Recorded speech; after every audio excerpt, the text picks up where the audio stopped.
There's one question most men will never ask a woman. And the guys who do?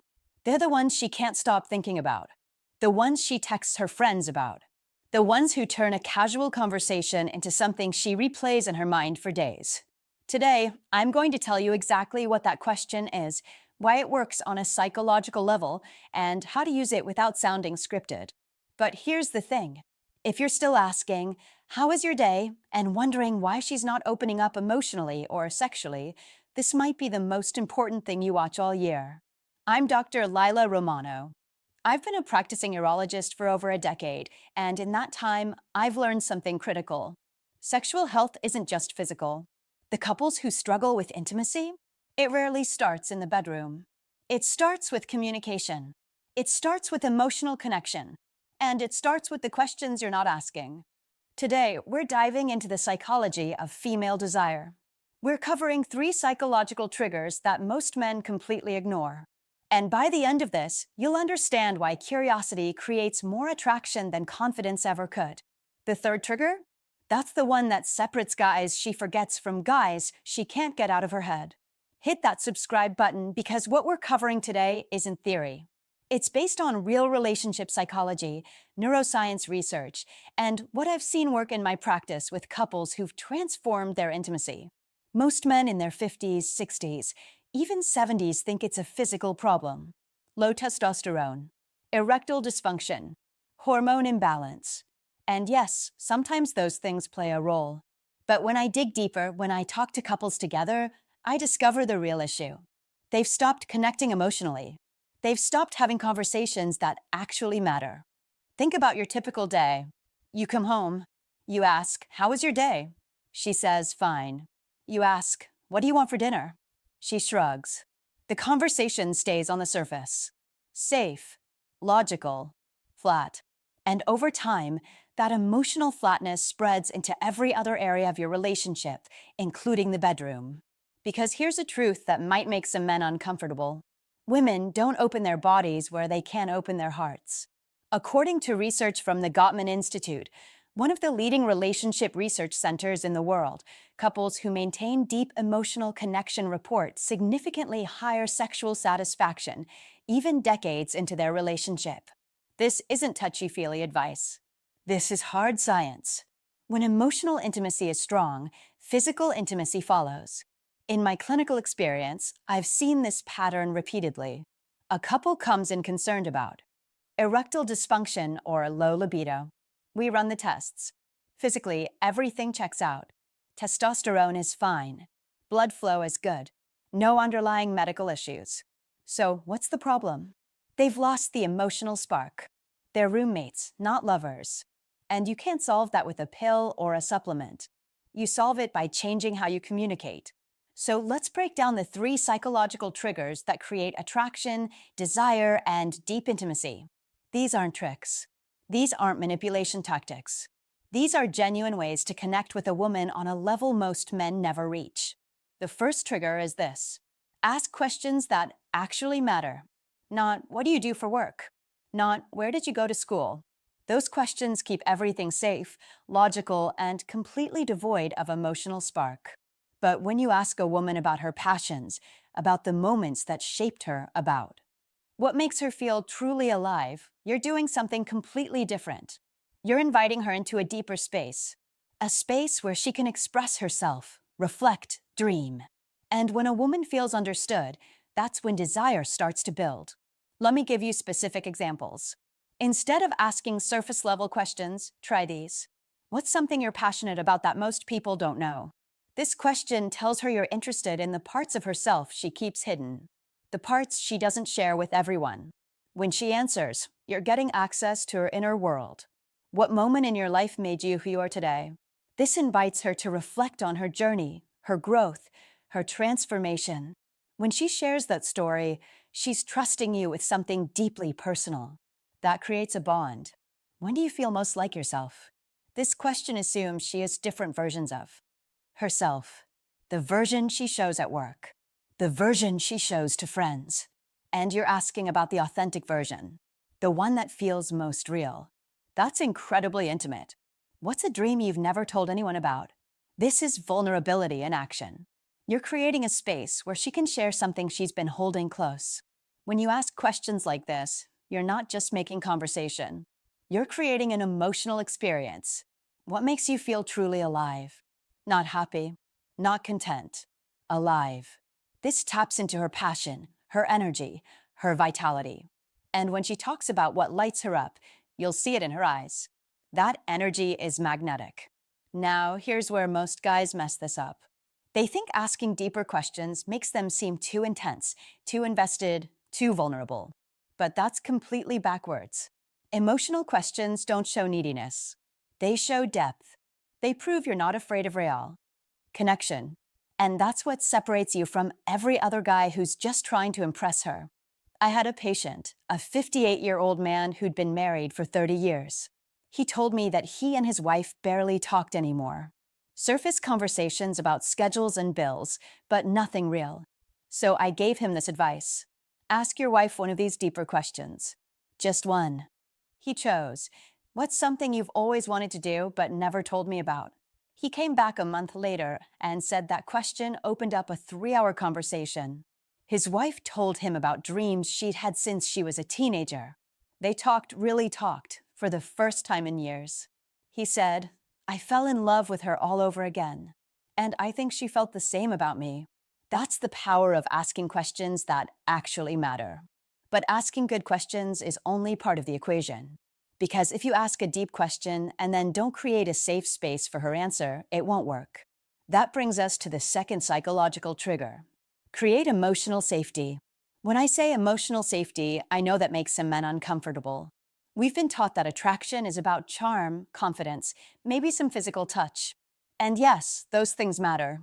But real intimacy, the kind that leads to lasting desire, begins with emotional safety. Emotional safety doesn't mean you agree with everything she says. It doesn't mean you're soft or weak. It means she feels like she can be herself around you without being judged, pressured, or rushed. When a woman's nervous system calms down around you, when she trusts that you see her, not just her body, that's when her walls start to soften. And this isn't just psychology. This is neuroscience. When a woman feels emotionally safe, her brain releases oxytocin, the bonding hormone. Her stress hormones, cortisol and adrenaline, drop. Her body literally shifts from a defensive state to a receptive state. And in that receptive state, desire can flourish. In my practice, I see the physical effects of emotional disconnect constantly. When women are stressed, when they don't feel safe emotionally, it affects arousal, lubrication, desire. Their bodies shut down. But when emotional safety is present, the physical responses improve dramatically. This is brain chemistry. This is biology. So how do you create that safety? You create emotional safety by listening without interrupting. Most men, when a woman starts talking, they're already planning what to say next. But when you truly listen, when you give her your full attention, she feels seen. You create safety by asking follow-up questions instead of redirecting everything back to yourself. When she tells you something, don't immediately respond with, oh, that reminds me of when I. Instead, say, tell me more about that. Or ask, why does that matter to you? Those simple phrases keep the focus on her. You create safety through your body language. Maintain eye contact. Lean in slightly. Keep your posture open. Don't cross your arms. Don't check your phone. These nonverbal cues tell her, I'm here. I'm present. You have my full attention. And here's something critical. Don't try to fix her emotions. Men are problem solvers. When a woman shares something emotional, our instinct is to offer solutions. But that's not what she needs. She needs you to hold space for it. She needs to feel like her emotions are valid, that you can handle them without getting uncomfortable. When you do these things, she feels something rare. A man who doesn't consume her stories, but actually holds them. A man who's not intimidated by her emotions, who welcomes them. And that feeling transforms into desire. Because when she feels seen for who she really is, not just her body, but her mind, her heart, intimacy deepens in ways that physical attraction alone can never achieve. I worked with a couple in their early 60s. They came to me because they hadn't been intimate in over a year. The wife was going through menopause. The husband was dealing with performance anxiety. But when I talked to them separately, the real issue came out. She felt invisible. She felt like he didn't really see her anymore. I coached him on creating emotional safety. Start small. Just listen. Don't try to solve. Don't redirect. Just be present. He started doing this. And within a few weeks, she started opening up. She started sharing things she'd been holding inside for years. And as the emotional connection rebuilt, the physical intimacy naturally followed. Last time I saw them, they told me their relationship felt better than it had in decades. That's what emotional safety does. It creates the foundation for everything else. But there's one more trigger. And this one is the most powerful, but also the hardest to master. It's understanding the difference between need and desire. Need pushes women away. Desire pulls them in. When you enter a conversation needing her approval, needing validation, desperately waiting for her to laugh at your jokes or respond to your texts, she feels that. Women have incredibly sensitive intuition. They can sense when a man is trying to earn worth instead of embodying it. When a man operates from a place of need, it creates a subtle energy of desperation. It's unattractive, not because there's anything wrong with wanting connection, but because it signals insecurity. It signals that your sense of self-worth is dependent on her response. But when you hold what I call masculine presence, when you're grounded, comfortable in your own skin, not rushing the interaction, that's magnetic. Presence means you're not performing. You're not auditioning for her attention. You're simply there, fully there, listening without planning what to say next. You let silence breathe. You don't panic when there's a quiet moment in the conversation. You're comfortable with it. You don't feel the need to prove anything. You stay rooted in yourself even when she's emotional, even when she tests you, even when the conversation gets uncomfortable. That steadiness is what makes her feel safe enough to surrender into her feminine energy. Because attraction isn't about equality of energy. It's about polarity. The masculine and the feminine are different energies, and they're attracted to each other precisely because they're different. The masculine energy is grounded, steady, present. The feminine energy is flowing, expressive, emotional. When a man can stay in his masculine presence, when he's not thrown off by her emotions, when he's not desperate for her approval, it allows her to relax into her feminine energy. And that polarity creates desire. Now, let me connect this back to physical health, because this is where men over 50 struggle. When you operate from a place of need, when you're anxious and seeking approval, your body is in a stress state. Your cortisol is elevated. And elevated cortisol is one of the biggest killers of testosterone. But when you're emotionally grounded, when you have that masculine presence, your physiology shifts. Your cortisol drops. Your testosterone can function optimally. Your confidence is genuine, not forced. This is the mind-body connection. Your emotional state directly affects your hormonal state, and your hormonal state directly affects your performance. Here's the paradox that changes everything. When you stop needing her approval, she starts desiring yours.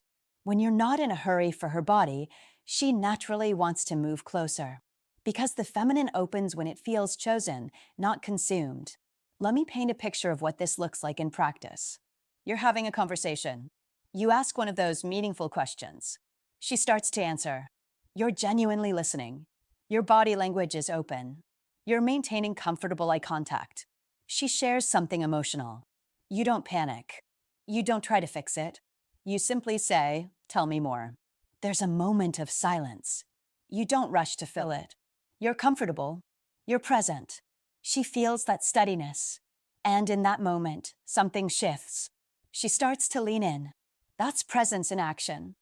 I had a patient, a 65-year-old man, who struggled with this. He'd been divorced for 5 years and was dating again. But every date ended awkwardly. No connection. I told him, "You're trying too hard. You're performing. You're so focused on getting her to like you that you're not actually present with her." I gave him an assignment. Go on a date with zero agenda. Not trying to impress. Not trying to get a second date. Just be genuinely curious about her as a person. Ask questions. Listen. Be comfortable with silence. He did it. He told me it felt strange at first. But then something remarkable happened. He relaxed. And when he relaxed, she relaxed. The conversation flowed. They talked for 3 hours. She told him later that it was the best date she'd had in years because she felt like he actually saw her. That's the power of presence over need. This isn't manipulation. This is about becoming the kind of man who creates deep, authentic relationships. The kind of man a woman thinks about, dreams about, desires. And this works at any stage of life, any stage of relationship. Whether you're dating or you've been married for 30 years. Whether you're 30 or 70. The principles remain the same. But I want to be very clear about some common mistakes. First, don't interrogate. This isn't an interview. Ask a question, listen to the full answer, explore that answer, then naturally transition to the next question. Second, don't make it about you. After she shares something vulnerable, don't immediately redirect to your own story. Stay with her experience. Third, don't rush to physical intimacy. A man has a deep conversation with a woman, they connect emotionally, and he immediately tries to move things physically. That breaks the spell. Let emotional intimacy build. Fourth, don't ask without listening. If you ask a meaningful question, but then you're clearly distracted, checking your phone, she'll shut down. Fifth, don't try to fix her emotions. When she shares something that's bothering her, resist the urge to immediately offer solutions. Just hold space. And finally, don't use these questions as tactics. If you're asking deep questions as a strategy to manipulate her into bed, she'll sense the inauthenticity. So here's what I want you to remember. Attraction isn't about being perfect or having all the right answers. It's about being curious enough to ask questions that touch her inner world.